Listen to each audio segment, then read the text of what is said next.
RDC, face aux défis du changement climatique, face aux défis environnementaux, la RDC, pays continent aux 120 millions d'habitants, c'est la plus grande nation de l'Afrique centrale, le deuxième pays le plus grand de l'Afrique. En tout cas, après l'Algérie, ce pays est confronté à d'énormes défis liés au secteur de l'environnement et de la biodiversité. C'est dans ces cadres justement que le pays a pris la décision de mettre en place ce qu'on appellera le couloir vers Kivu-Kinshasa qui s'étend du nord Kivu jusqu'à Kinshasa en passant notamment par la route nationale numéro 4 vers la ville de Kisangani et le bassin du Congo. On en parle dans cette émission éco-verte qui décrypte l'actualité, en tout cas environnementale. L'autre sujet, ça sera la situation dans la ville de Kinshasa. Kinshasa, la plus belle, Kinshasa, ville belle, Kinshasa, la poubelle également. Les contrastes de la capitale congolaise, on en parle dans cette émission. Une ville sous l'eau, quel remède pour sortir la mégalopole de 17 millions d'habitants à ce marasme. C'est la deuxième thématique plutôt de cette émission que nous allons parler avec un expert pas le moindre. Il s'agit de monsieur Célestin Ngelemba Bokoué, qui est député national élu de la circonscription électorale de Monkoto. Là, nous sommes dans la province de la Chuapa. Il est membre de l'UDPS, Union pour la démocratie et le progrès social, UDPS, Tshisekedi, puisqu'il y en a plusieurs. Également, vice-président du groupe parlementaire UDPS, groupe parlementaire Le Peuple d'abord, c'est-à-dire regroupant la plupart de partis autour de la grande famille UDPS, Union pour la démocratie et le progrès social. Notre invité est également membre de la commission parlementaire environnement, tourisme, ressources naturelles et développement durable. Il est né à Lutumbe le 26 mai 1969. Il est licencié en agronomie, disposant de solides connaissances en évaluation de projets et en gestion des catastrophes naturelles. Vous comprenez déjà le cahier de charge, vous comprenez déjà que c'était un expert dans les secteurs. Il est, pour terminer, le président du caucus parlementaire de députés de la province de la Chuapa. Nous sommes dans l'ancienne province de l'Équateur.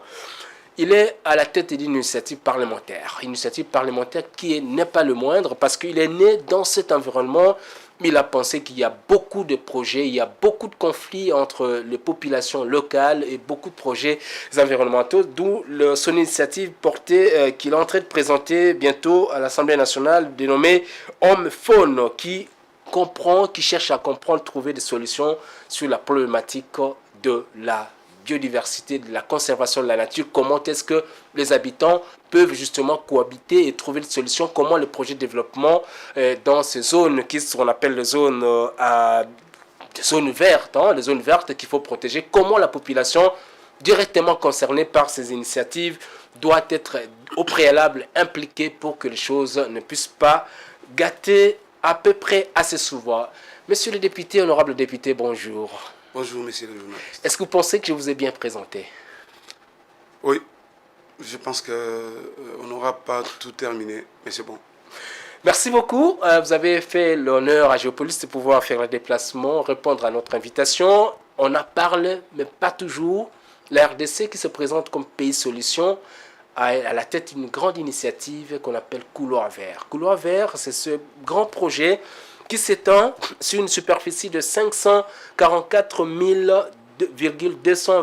270 km², incluant notamment la route nationale numéro 4 de Beni à Kisangani et le bassin du fleuve Congo de Kisangani à Kinshasa, ainsi que dans les territoires au nord et au sud de ce bassin. C'est autour d'1 milliard d'investissements. Le président l'a dit et l'a redit dans beaucoup de conférences internationales à travers le pays, à travers le monde plutôt. Il insiste sur la nécessité que la RDC doit demeurer pays solution. Au niveau du Parlement, comment ça a été accueilli et au niveau de votre commission spécialisée, comment est-ce qu'un perçu ce projet, comment la prise en charge s'organise? Merci pour la question et pour l'intérêt du sujet. Vous savez, nous sommes très fiers de voir qu'il y a eu, quand nous nous référons un peu des ODD, on a toujours parlé que nous devons atteindre les 30% du territoire national pour la biodiversité, pour la conservation de notre environnement.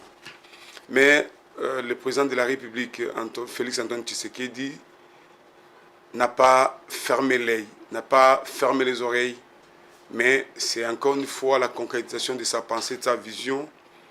Le chef de l'État a dit pousser dur pour ces projets, pour que ça soit certainement signé, adopté par le Parlement. Et nous avons fait ça. Le Parlement même, parce que c'est une initiative. Les gens tout au début ne comprenaient pas que c'était un projet qui devrait nous aider.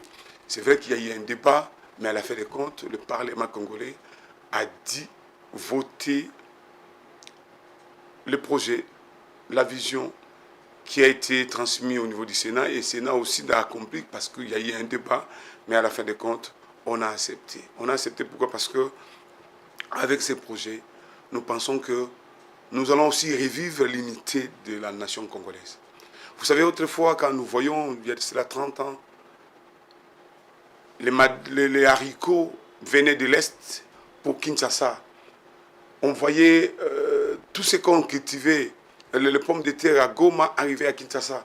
Mais vous remarquez que ces derniers temps, ça pose problème, il y a rupture. Mais avec l'application, avec la mise en place de ces projets, je vous assure qu'il y aura cette facilité, que nous puissions encore une fois revivre la consommation interne de nos produits qui sont de l'Est pour l'Ouest et pourquoi pas l'Ouest pour l'Est.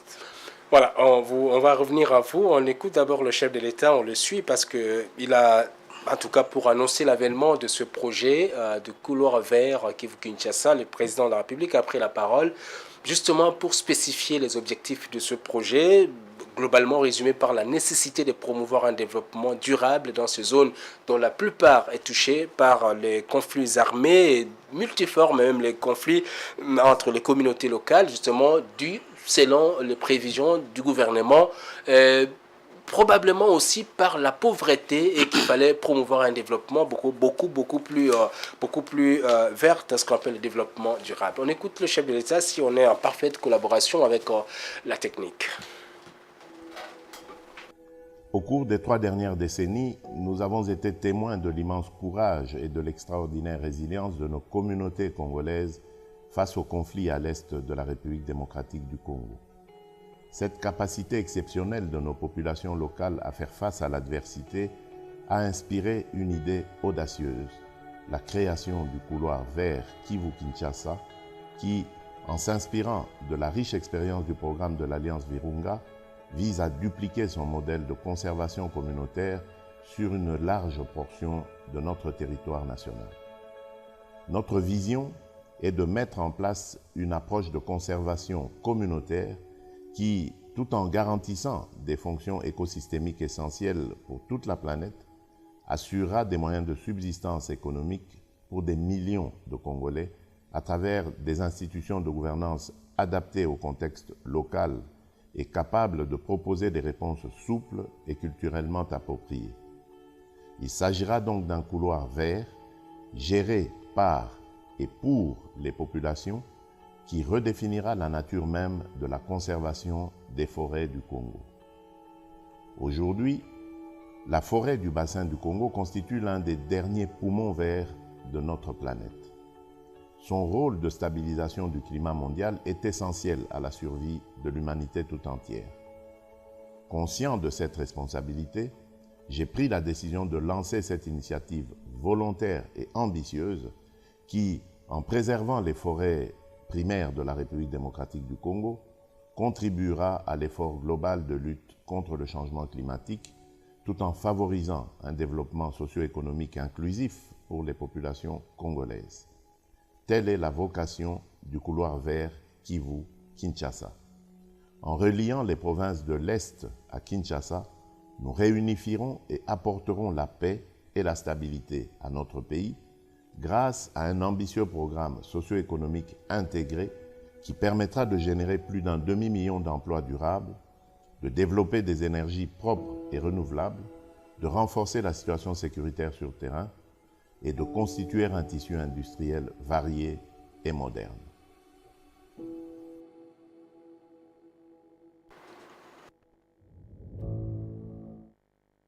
Vous avez suivi religieusement le président de la République qui parle justement de la nécessité de pouvoir... Il parle déjà d'abord du fait que le projet est inspiré de l'Alliance Virunga. Et enfin, il parle d'une approche communautaire qui intègre aussi la culture culturelle aussi, c'est-à-dire en prenant en compte les diversités, les spécificités de populations locales, et avec l'objectif in fine de créer la stabilité, la paix dans toute cette sous-région, avec un peu plus d'1 million d'emplois durables qui sont attendus. Vous avez déjà travaillé sur le projet. Et comment est-ce qu'on peut comprendre autrement l'idée du chef de l'État, d'autant plus qu'on sait que ce projet a été par moments fustigé par la société civile, qui estimait par moments que la population locale n'avait pas été intégrée, n'a pas été associée à la mort. Oui, merci. La société civile a le droit de penser, c'est bon. Mais je peux dire quelque chose. Quand vous suivez le président de la République, il a parlé de presque 3 ou 4 piliers de ces projets. Il parle très bien de la conservation. Il parle de l'économie, par ces projets. Il parle aussi des développements par ces projets. Il parle de 3 piliers, conservation, économie, et il parle de développement de façon intégrale. Et là, le président descend pour parler aussi de la paix et de la stabilité. Parce que vous savez, mon frère, nous avons à l'Est, par exemple, même partout dans notre pays, nous avons les guerres, nous avons les milices et tout ça là. En partie, ce sont les jeunes qui sont trop consultés. Mais avec ces projets, il y aura, parce que le président a parlé, il y aura des emplois. Et ces emplois, beaucoup d'employeurs, beaucoup de gens qu'on va employer, ce sont les jeunes. Je crois que c'est 80% ou 70%, ce sont les jeunes qui seront employés. Et si les gens sont occupés dans leur travail, je crois qu'ils ne seront pas d'accord d'aller vivre la guerre ou quelque chose là. Donc, et là, il y aura la paix, il y aura la stabilité et il y aura le développement parce que chacun sera dans son travail, dans son job et il y aura le développement qui va en suivre. Quelque part là, dans ces projets, et ces référents de l'esprit de la Fondation Virunga, c'est une façon de faire vivre la paix, le développement dans la vie du Congolais. Et réellement, moi je pense que le président a résumé la question. Et si même la société civile a dit que non, on devait d'abord associer, oui c'est bon, on doit associer la communauté, mais je crois qu'à partir de la vision du chef de l'État pour réaliser ces projets, la société civile devrait seulement venir accompagner les projets et voir là où ça bloque, on peut amender, parce que dans le discours du président et dans la vision du chef de l'État, il est vraiment clair qu'il veut que tout le monde soit dans la patte pour que ces projets de Kivu jusqu'à Kinshasa puissent être matérialisés avec tout ce qui va en suivre.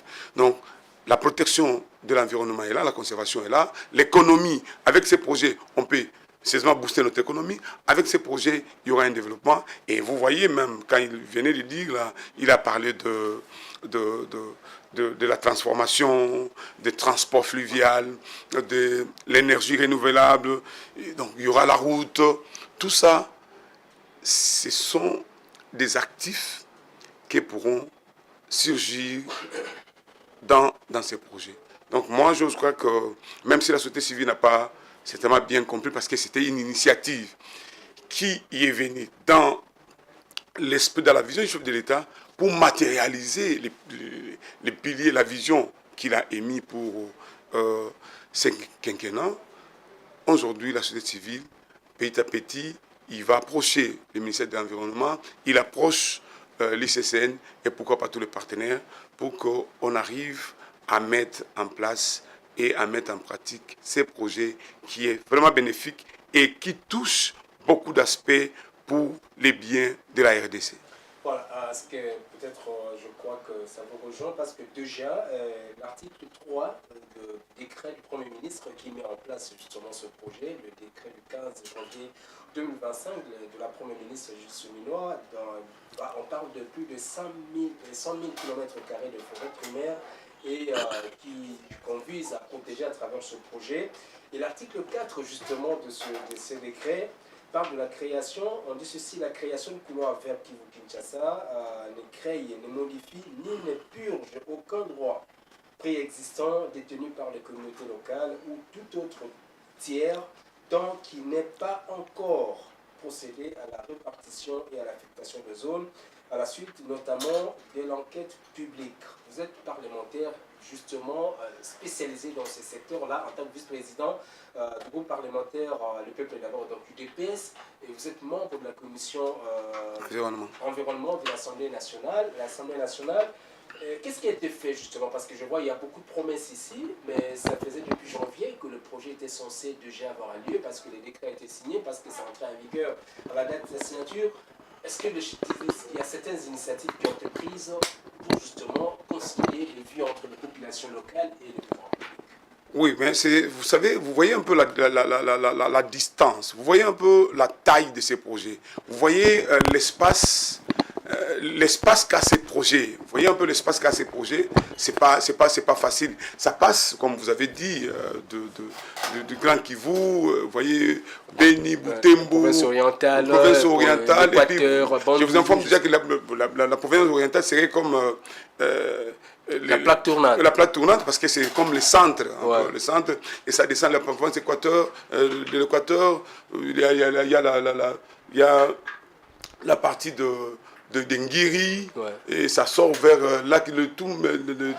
vers Lukole là, parce qu'il y a, nous avons aussi un parc là-bas, au niveau de Lukole là, et ça descend jusqu'à Kinshasa. Tout ça là, c'est pas en une fois ou en un jour qu'on peut faire ça. Je vous informe que il y a déjà les techniciens, donc les techniciens du ministère de l'Environnement, ouais. Avec les établissements comme l'ICCN qui sont à l'œuvre, et certainement ils vont aussi arriver au niveau du Parlement pour qu'on discute au niveau des commissions et voir la faisabilité. Et certainement les techniciens du ministère de l'Environnement sont à l'œuvre pour préparer déjà les questions importantes, comment discuter avec la communauté et voir ce qu'ils peuvent faire dans les jours qui viennent. Donc le projet est déjà en marche. Donc le projet est déjà en marche, vous avez raison, honorable. On voit beaucoup d'ambition ici sur le plan de ce qui a été décidé par la Première ministre, notamment l'article 6. J'ai voulu intégralement l'article 6 du décret de Premier ministre par le projet. Les projets et activités de conservation ou de développement menés dans les cadres de l'économie verte au sein du couloir vert Kivu-Kinshasa peuvent bénéficier sous les conditions suivantes de mesures incitatives fiscales prévues notamment par la loi numéro 4 du 21 février 2002 portant Code des investissements et la loi numéro 14/005 du 11 février 2014 portant régime fiscal, douanier et parafiscal, des recettes non fiscales et des charges applicables aux conventions de collaboration et aux projets de coopération, ainsi que par toute autre disposition similaire aux instruments financiers de même nature. Et dans le premier point, le point A, on parle de l'observation de procédures légales, et point B, on parle du principe du consentement libre des populations, justement, ouais. Et le respect de principes relatifs aux aires protégées.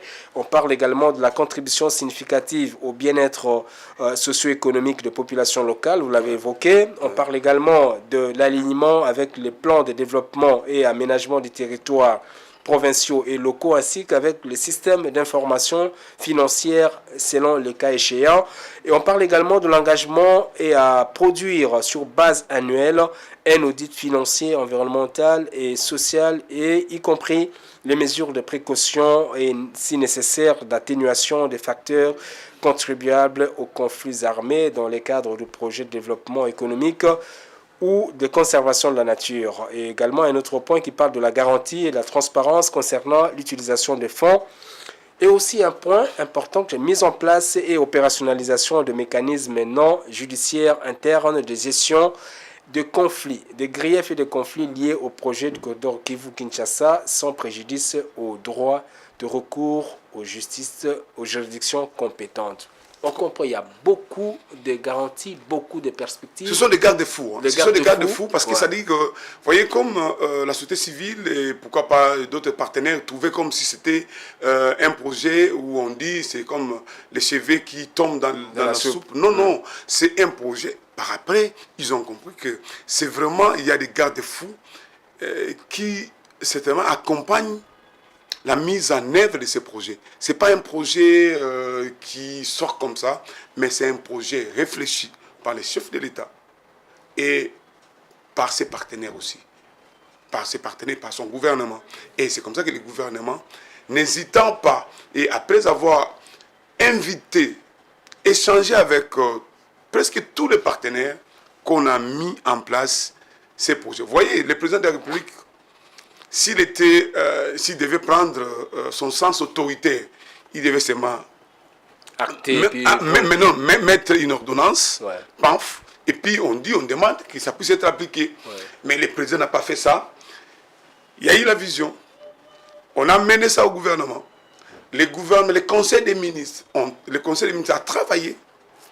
Après avoir travaillé, le conseil des ministres a envoyé les projets des lois au niveau de l'Assemblée nationale.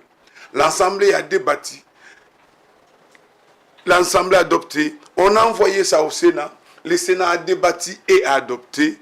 Et à la fin de compte, on a ramené les projets sur la table du président de la République, enfin de prendre l'ordonnance. Donc, vous voyez un peu, ça a suivi quand même une certaine procédure. Une certaine procédure normale. Ouais.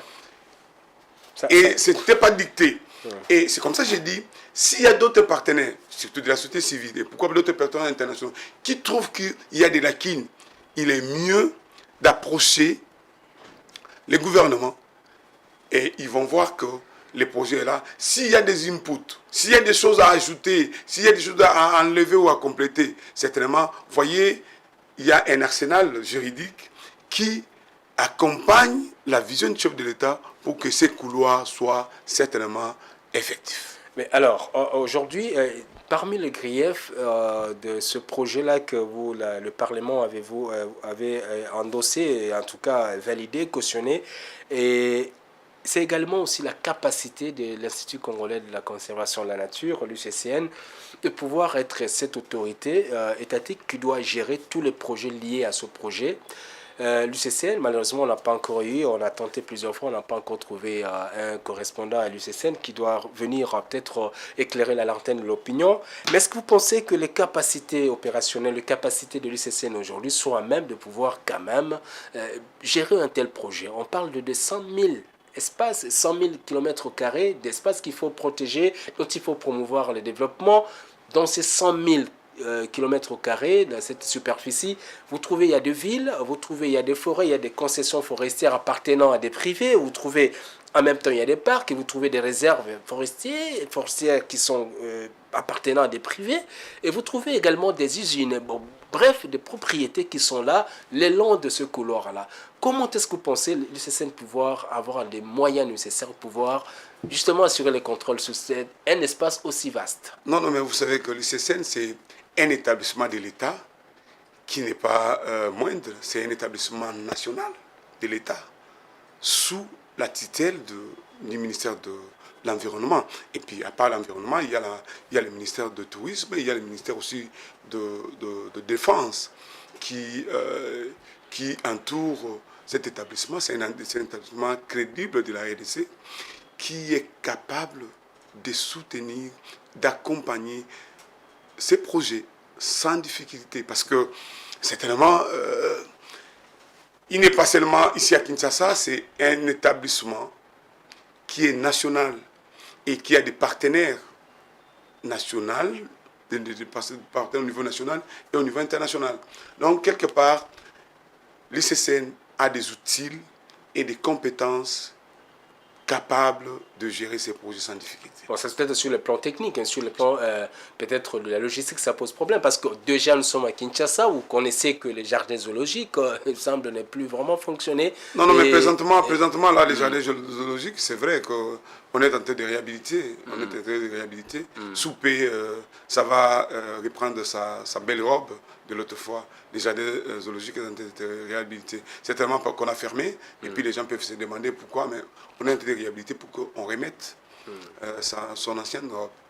Alors, mais je tiens à vous informer que sous la tutelle du ministère de l'Environnement et pourquoi pas d'autres du tourisme, l'ICCN va certainement être en mesure de bien gérer les projets. Parce que vous savez, quand vous parlez de la Fondation Virunga, c'est géré par l'ICCN. Vous venez au niveau de la réserve de faune Okapi, c'est géré par l'ICCN. Les projets vont passer par là. Vous venez au niveau de Ngiri. Ngiri est géré, au niveau de l'Équateur, est géré par l'ICCN. Ici à Lukole, là, il y a aussi une réserve là, que j'ignore les noms, gérée par l'ICCN.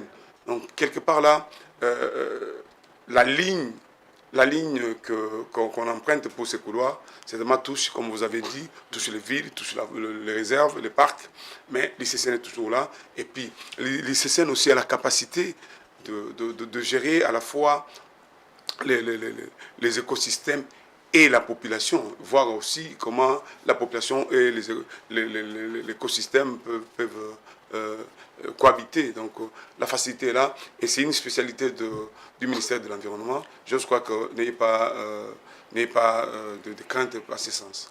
À Glasgow, le chef de l'État, lors de la conférence sur le climat, tout ça, le chef de l'État a dit a renouvelé l'ambition du pays de demeurer ce pays solution au changement climatique.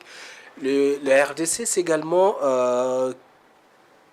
ce poumon qui gère ce que vous appelez, on a toujours appelé les bassins, les forêts de bassin du Congo. Nous, on a autour de 60% de sa superficie. Et on joue un rôle essentiel sur la conservation, la biosynthèse, tout ce que vous connaissez comme le carbone, les séquestrations de carbone, tout ça. Mais la plupart des cas, les populations locales estiment que les efforts pour la conservation de la nature ne sont pas de nature vraiment à promouvoir ces développements tant attendus et que le pays se fait un peu distrait un peu justement par ces efforts sur la conservation de la nature au lieu d'initier des projets de développement justement qui devraient, même s'ils consistaient à pouvoir détruire pour avoir un développement industriel.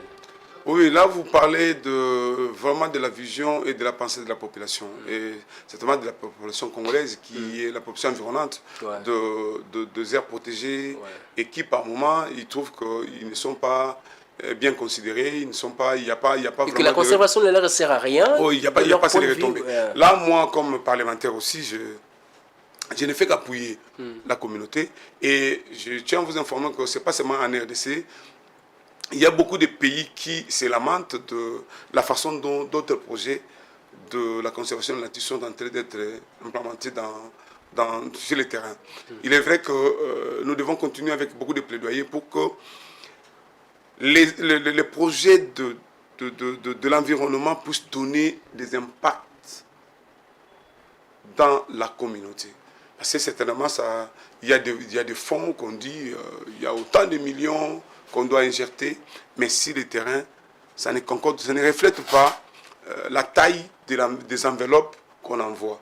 Pourtant que la population conservatrice des écosystèmes doivent nécessairement avoir une vie autre par rapport à ceux qui vivent aujourd'hui. Vous voyez, on est à côté d'une aire protégée, à côté d'un grand parc, mais on continue à vivre la misère, pourtant que les écosystèmes ou encore les ressources naturelles qui sont à côté, protégées par la population, peuvent servir pour la survie, mais ça ne sert pas. On parle de crédit carbone, mais jusque-là, quand je prends la partie Grand Équateur, on ne voit rien, on ne voit pas. Là, je parle comme parlementaire, on ne voit rien. Mais nous pensons qu'on doit avoir un plaidoyer, un lobbying fort, continuer à pousser les gouvernements pour que même les partenaires qui y amènent l'argent puissent comprendre que non, ici on protège, on doit les aider. Ce qui est aussi mal, c'est que là où on protège, là où on garde les écosystèmes en état, on n'appuie pas beaucoup. Ouais. Et on appuie là où on détruit. Ouais. Et là, ça dérange aussi la communauté.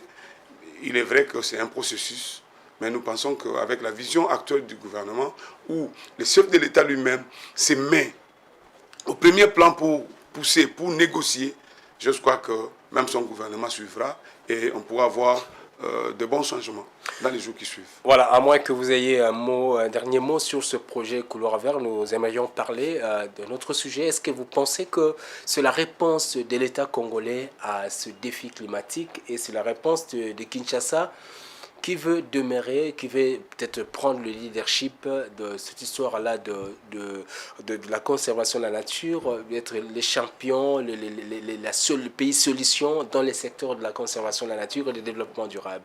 Oui, mais c'est le couloir vert suffit à pouvoir revendiquer ces statuts. Non, non, ça ne suffit pas parce qu'il y avait déjà, je pense qu'on a 13 à 17% de l'atteinte des ODD. Des ODD, mais il manquait. S'il faut faire 30%, mais avec le couloir vert, ça ajoute, ça complète la vision, ça complète aussi la démarche. Mais la RDC, par son président, certainement a voulu confirmer à la communauté nationale, tout comme internationale, notre leadership. Parce qu'il y a beaucoup de pays voisins, même le Congo-Brazzaville, le Gabon, pourquoi pas le Cameroun, qui ne cessent de dire que non, ils sont plus forts dans l'environnement, dans la gestion de l'environnement, dans la gestion de la biodiversité. Pourtant que la grande partie de la forêt ou encore des écosystèmes de la biodiversité du bassin du Congo serait en RDC. Donc nous devons aussi, avec cette potentialité naturelle que Dieu nous a donnée, nous devons certainement aussi montrer notre valeur, notre leadership dans ça. Je peux vous donner un exemple ici pour les tourbières. Le Congo-Brazzaville n'a pas assez, mais il s'est dit que c'est lui qui doit prendre le leader. Pourtant que la grande quantité de tourbières, c'est en RDC. Alors dans ce sens, comme la tête, donc le président de la République a cette vision-là, nous devons matérialiser en montrant au monde entier que la RDC, c'est un pays solution dans le cadre de la biodiversité, dans le cadre de la gestion de l'environnement, dans le cadre du changement climatique. Il ne faut pas oublier que la RDC donne un tonus et un poids central. Voilà, on va terminer avec cette question du couloir vert avant d'entamer l'autre thématique, notre dernière thématique. Et avec cette question, il n'y a pas longtemps, je crois, lors de la dernière réunion au Conseil de sécurité, le Congo-Brazzaville, qui a été à la tête de l'initiative gouvernementale de proposer, et ce projet a même été voté, où l'année 2027-2036 est déclarée comme étant année de la biodiversité, où on est l'année des arbres. Je crois que vous avez lu ce document. Est-ce que vous pensez aujourd'hui, au niveau des Nations Unies, malheureusement, il y a eu beaucoup de réticences, notamment les États-Unis ont contesté parce qu'estimant que cette initiative se collait justement aux objectifs de la COP 15, la COP 15 qui a eu lieu à Paris, et que comme ils se sont retirés des objectifs, des ambitions de la COP de Paris, qu'il n'était pas nécessaire de pouvoir déclarer la décennie de la biodiversité pour promouvoir justement le développement de la biodiversité. Est-ce que vous pensez que ce sont les initiatives de nature à pouvoir promouvoir justement la biodiversité en Afrique et à travers le monde? D'autant plus qu'on sait, vous venez de décrire ici le fait que bien que les initiatives sont prises, bien que l'argent est censé être débloqué, et que rien n'est fait sur le terrain et que les populations restent toujours gardiennes de ces forêts qui leur avaient été malheureusement par moments léguées par les ancêtres et qu'on leur prive justement des ressources qui sont à leur disposition. Bon, vous savez, certainement, c'est pas seulement... Vous allez comprendre qu'on a commencé des COP. Il y a les COP de la biodiversité, les COP pour le changement climatique depuis des années. On vient de vivre la COP 15 pour la biodiversité et puis 29 pour le changement climatique. Mais certainement, il y a beaucoup de pays, je vais me répéter là, il y a beaucoup de pays qui ne cessent de crier qu'il y a beaucoup de pays pollueurs qui n'arrivent pas à respecter les engagements. Il y a beaucoup de pays qui n'arrivent pas à respecter les engagements, et même si on peut avoir des initiatives, mais alors, les pays qui sont censés respecter les engagements, tout en payant, tout en donnant des appuis, ils sont réticents. Et là, ça bloque beaucoup de choses. Ça bloque beaucoup de choses. Et c'est comme ça que ça nous réveille, nous, beaucoup de pays africains, de voir que nous devons, certainement, avec nos forêts, avec nos ressources naturelles, être aussi vigilants et à savoir négocier avec ces gens-là. Sans cela, on sera des perdants. Donc, il y a des initiatives qui peuvent venir, même de la RDC ici. Nous voyons, Madame la ministre de l'Environnement présente aussi beaucoup d'initiatives. Mais par moments, les pays pollueurs ou les pays qui se disent, les pays industrialisés, ils arrivent à écouter, à enregistrer, mais à la fin des comptes, ils n'appliquent pas. Et dernièrement, j'ai vu même au niveau de Colombie, le président colombien a crié, il n'a pas marché de mots pour dire que non, les Occidentaux, par moment, nous faisons l'effort de bien protéger nos ressources ou notre environnement, mais de votre côté, vous ne le faites pas, mais vous n'arrivez pas à respecter vos engagements. Et c'est à chaque fois où les grandes réunions se terminent à quai des poissons sans solution. Jusqu'aujourd'hui, il y a toujours des litiges, et ça n'avance pas. Donc c'est un peu ça. Nous devons comprendre qu'on peut avoir de bonnes initiatives, mais par moment, s'il faut attendre que ça vienne la réponse vienne de l'extérieur ou des partenaires, ça ne vient pas. Donc nous devons nous-mêmes savoir comment gérer nos ressources naturelles pour que demain, après-demain, ça puisse nous donner une valeur de développement. Et voilà, qu'est-ce qu'on amène finalement à la COP30 Belém au Brésil? Ça va se tenir la COP30. Quel est le cahier des charges de la RDC? Bon, là, je ne saurais pas vous répondre. Vous ne parlez pas comme gouvernement parce que c'est l'exécutif qui apporte le cahier de charges, mais en tant qu'initiative parlementaire, quels sont les défis environnementaux du pays? Parce que déjà, c'est ça même l'intitulé de l'émission. Oui, mais pour ça, comme parlementaire, là, je dis, nous soutenons les efforts et la vision, c'est le cahier des charges du gouvernement, pour que la RDC, qui fait valoir sa valeur naturelle, puisse aussi être bénéficiaire des capitaux pouvant induire un développement. Ce n'est pas intéressant de voir que le président est allé se battre pour avoir les 500 millions de dollars américains qui sont gérés par CAFI. Mais aujourd'hui, cet argent pour sortir, on ne sait pas comment ça sort. Il y a des difficultés pour que cet argent arrive sur le terrain. Et donc, pour arriver à décaisser cet argent, il y a vraiment des difficultés. On a mis des mécanismes et des mécanismes. Là, ce n'est pas intéressant. Parce que nous soutenons la population congolaise. On soutient les initiatives du chef de l'État et de son gouvernement pour la protection, pour la préservation de l'environnement, de la biodiversité. Mais au retour, si on n'arrive pas à avoir facilement les ressources nécessaires pour pouvoir conduire, pouvoir aider le gouvernement pour un développement, ça ne serait pas intéressant. Je peux vous dire aujourd'hui, nous sommes dans les grands équateurs. On n'a pas de routes, on n'a pas de ponts. Il y a des ponts qu'on doit construire, plus de 1000 ponts. Mais est-ce que avec notre forêt, avec nos parcs, avec nos aires protégées, on ne peut pas avoir l'argent qui puisse accompagner le gouvernement pour faire ça? L'accomplissement de tout ce Donc, projet. comme parlementaires, nous voulons que les ressources naturelles de notre pays puissent servir au développement de ces pays.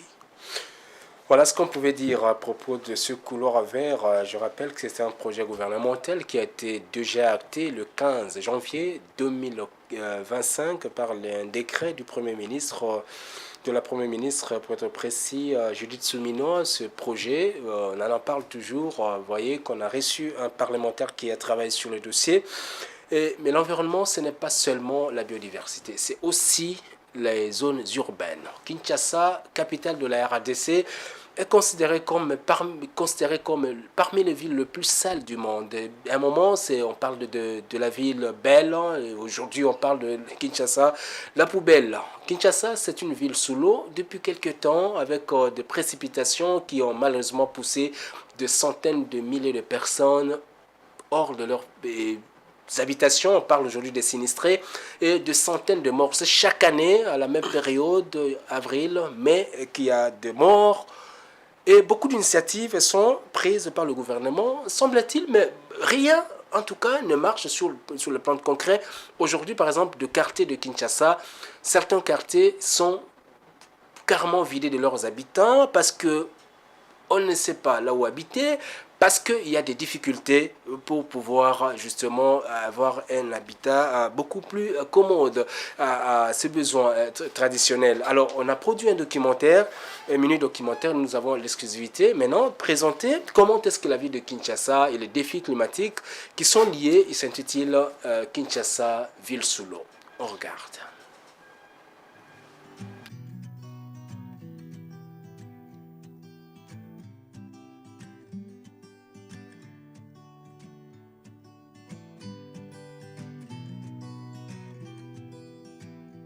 Kinshasa, la mégalopole aux 17 millions d'habitants en 2025, est la troisième ville la plus peuplée d'Afrique, après Le Caire en Égypte et Lagos au Nigeria.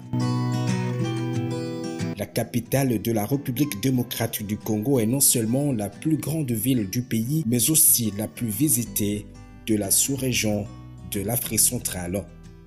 Étalée sur 9 925 km², Kinshasa est ce point de conjonction entre les sous-régions des Afriques centrale, australe et de l'Est, d'où l'appartenance du pays, la RDC, nation aux 120 millions d'âmes, à ces trois communautés sous-régionales avec une densité moyenne de 577 habitants par km². La capitale congolaise est de loin l'entité la plus peuplée du pays, la moyenne nationale étant de 24 habitants par km², avec son relief composé d'une plaine marécageuse et alluviale dont l'altitude varie entre 275 et 300 mètres et d'une région de collines située à une altitude allant de 310 à 370 mètres constituée de Mongafula, Ngaliema, Mwamba et le plateau du Kimweza et de Mbinza. La ville fondée en 1881 par Saleh sur la rive sud du pôle Malébo s'est étendue vers le sud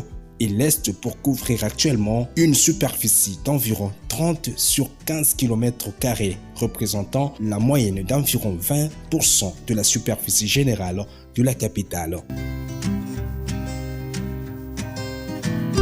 Avec un climat chaud et humide où la température moyenne varie entre 22,5 à 25 degrés Celsius, la ville est caractérisée par deux saisons, la grande saison de pluie allant de septembre à mi-mai et de la saison sèche allant de la mi-mai à août. Il pleut donc abondamment sur Kinshasa et ses environs comme partout à travers la RDC qui est traversée par la ligne équatoriale. Située sur la rive gauche du fleuve Congo, l'agglomération a connu une forte augmentation de sa population. En 1955, à la veille de l'indépendance du pays en 1960, Kinshasa ne comptait que 292 000 habitants avant de franchir la barre de 1 million en 1970. Une démographie galopante due à plusieurs facteurs, notamment l'augmentation du taux de natalité, le développement du commerce ou encore l'exode rural suivi de l'occupation anarchique des espaces engendra ainsi de nouveaux défis pour le pouvoir public.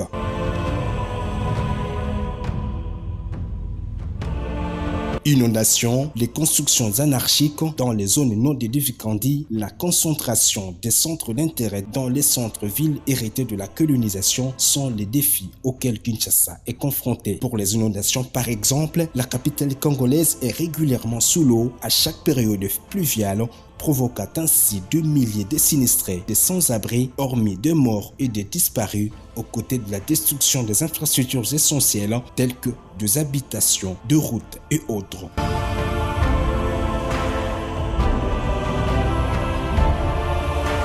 Concentrée dans un périmètre aussi réduit, la population de Kinshasa ne dispose plus, pour la plupart des cas, d'un espace de vie conforme aux standards admis. L'air est pollué, causant de millions de victimes directes et indirectes. Depuis plusieurs années, les autorités ont tenté de remédier à la situation en mettant en place des structures comme SOSAC, créée en 2014 pour implémenter un schéma d'orientation stratégique de l'agglomération de Kinshasa, entre autres, étendre la voirie, créer de nouveaux pôles d'activité de commerce, urbaniser la ville avec une interdiction formelle de construire dans des zones exposées aux catastrophes. 10 ans après, les résultats de ce plan qui devrait aller jusqu'en 2030 peuvent être débattus. Aujourd'hui, la ville dont la population augmente annuellement de plus de 4,5% continue à croître, produisant la moyenne d'1 million de tonnes de déchets par jour, dont le taux de collecte organisé ne dépasse pas 25%.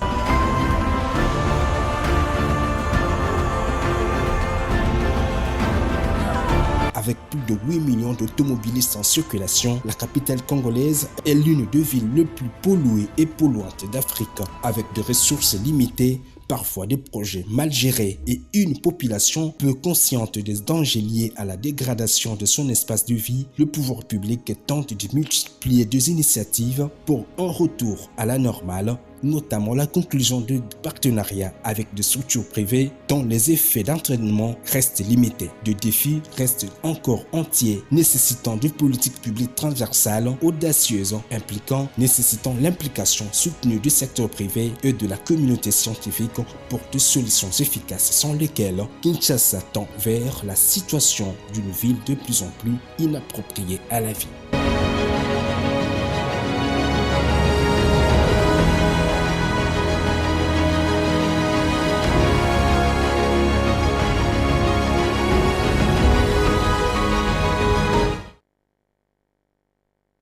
Alors, vous avez suivi avec attention ces petits documentaires. Quel est votre commentaire dans une ville où 17 millions d'habitants sont concentrés dans à peine 20% de la superficie de la ville? Une ville qui a, on a dit, oui, autour de 9,925 000 km et aujourd'hui n'est qu'habité que à 15 ou 20% de sa superficie. Donc le reste de la ville n'est pas occupé. Et toute la concentration engendre tout ce que vous avez vu comme constitutions anarchiques, tout ce que vous avez... Comment on fait pour s'en sortir? Bon, vous savez que ça fait très mal. Et je vous dis que, comme député, le Parlement n'est pas indifférent. Hier même, on a quitté la salle à 21h30, 22h, parce qu'on a invité certains ministres. Et nous avons déjà pris l'option de commencer à contrôler, à faire les initiatives de contrôle. Pourquoi? Parce que nous voyons comment la ville est tentée d'être gérée. Ça fait quand même très mal et ça dérange. Hier, le ministre de l'Urbanisme était là, le ministre de la Santé aussi, ou dans d'autres cas. Mais il y a eu des questions transversales qui sont jusque-là pendantes parce que ça doit toucher d'autres ministères pour qu'ils viennent certainement répondre. Il est vrai que nous avons la pensée, il y a même un député qui aurait mis hier une pensée de voir que dans les jours qui viennent, on puisse un peu déconcentrer la ville de Kinshasa pour qu'on puisse un peu faire, étendre la ville dans d'autres milieux où il y a possibilité qu'on puisse vendre. Parce que la ville est concentrée, tout le monde est concentré à un endroit, mais on doit aussi amener la population vers le Bandundu, tout ça où il y a l'espace. Donc, alors, pourquoi on doit amener les gens au Bandundu? Quand on vous rappelle déjà, le documentaire est clair, Kinshasa n'est habité que par 20%, dans 20% de sa superficie. C'est 30 sur 15. Oui, mais parce que c'est tellement... les gens sont concentrés. Il y a encore la possibilité d'aller au Maluku, Maluku, j'ai dit Maluku, oui, j'ai dit... Qui n'est occupé aujourd'hui qu'à peine au... Oui, j'ai dit Maluku, pas Bandundu, mais la route. La route Maluku. La route Maluku. Mais je crois que les efforts sont en train d'être faits. Le gouvernement est en train d'étudier comment arriver à mettre en place un mécanisme, un processus où certaines personnes doivent vous ne voyez pas. Il y a la cité Malébo qui est là-bas. Ouais. C'est le gouvernement qui aurait fait avec le gouvernement provincial. Je crois que... Et puis, on est tenté de lotir de l'autre côté où il y a la tombe du fait Etienne Tshisekedi. Là aussi, vous voyez, aujourd'hui, il y a une cité qui est tentée vers Kimpoko et tout ça là. Donc je crois que on encourage quand même les gens à arriver là-bas pour prendre des espaces. Mais il est vrai que la ville, certainement, il y a un problème de gestion et que nous pensons, aujourd'hui même au niveau du Parlement, que nous puissions suivre un peu, parce que le gouvernement central a donné quand même des moyens aux entreprises pour arranger certaines routes, mais qui, jusqu'à aujourd'hui, il y a un peu un retard d'exécution.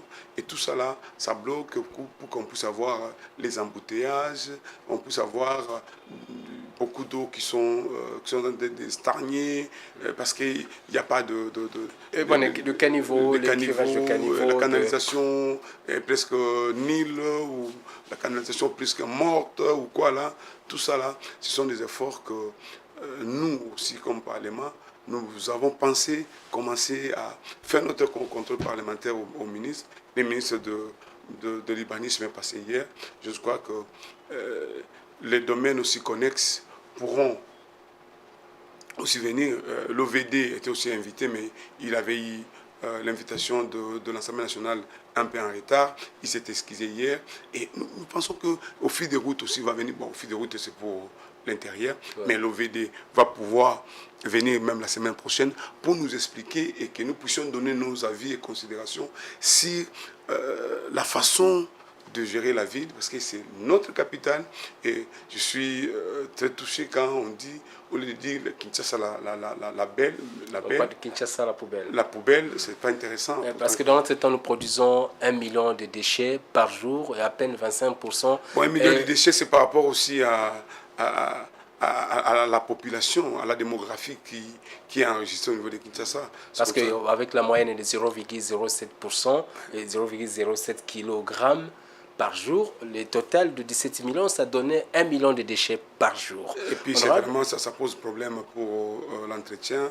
Et je pense que l'Assemblée nationale a pensé qu'on ne peut plus, parce que c'est la ville-province, mais d'abord, comme ville-capitale, nous avons pris l'option de commencer à contrôler. Parce que certainement, autrefois, on pensait qu'on devait laisser la responsabilité au gouverneur avec les députés provinciaux de contrôler. Mais nous avons dit, c'est l'argent qui vient au gouvernement central. Le gouvernement central a donné beaucoup d'argent pour l'entretien de cette ville. Nous, comme députés nationaux dans l'ensemble, nous pensons que nous allons commencer à contrôler, comme on a commencé déjà hier. Nous allons commencer à contrôler pour que nous puissions certainement mettre la pression que notre ville capitale puisse vraiment avoir sa robe de l'autre fois.